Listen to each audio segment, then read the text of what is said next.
There comes a point in everyone's life when you realize that criticism is not an interruption to success. It is part of success.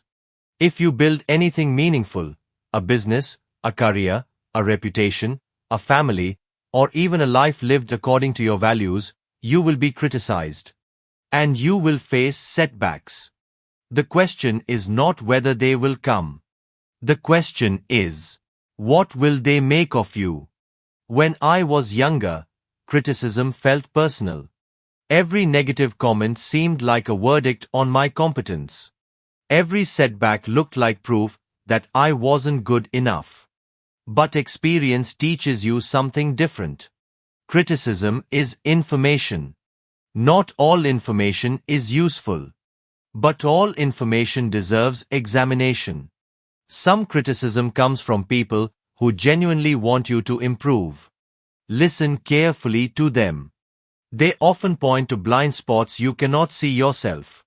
Some criticism comes from misunderstanding. Clarify when necessary, but don't spend your life explaining yourself to everyone. And some criticism comes from envy, insecurity, or people projecting their own frustrations. Those opinions deserve neither your anger nor your attention. One of the most liberating lessons in life is this. You do not need everyone's approval to do meaningful work. Then there are setbacks. Businesses lose deals. Products fail. Investments disappoint. Relationships face difficulties. Health reminds us that we are not invincible. Plans collapse. Nobody posts these moments on social media. Yet these moments shape us far more than success ever does. A setback has two components: the event itself and the story we tell ourselves about the event. The event may be painful, but the story is a choice. You can say, "This happened to me." Or you can say, "This happened for me to learn something I did not know before." The first creates helplessness. The second creates growth. I have noticed that people who endure for decades are rarely the most talented. They are rarely the loudest. They are rarely the luckiest. They simply recover faster. They don't waste energy asking, "Why me?" Instead, they ask, "What now?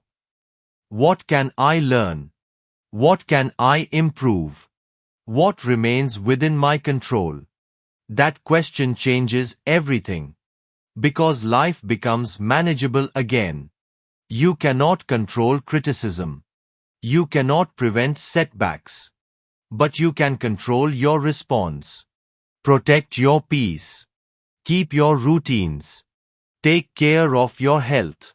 Speak kindly to yourself during difficult seasons. And continue doing the work. Quietly. Consistently. Without drama. There is a beautiful Japanese proverb that says, "Fall 7 times, stand up 8. Not because standing up is easy, but because staying down guarantees defeat.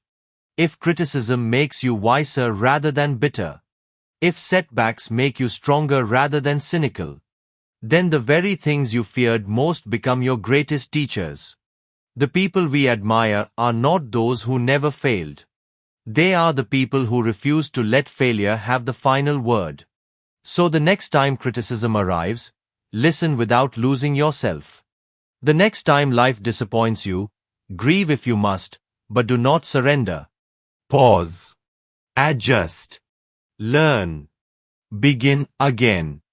Because resilience is not about avoiding storms.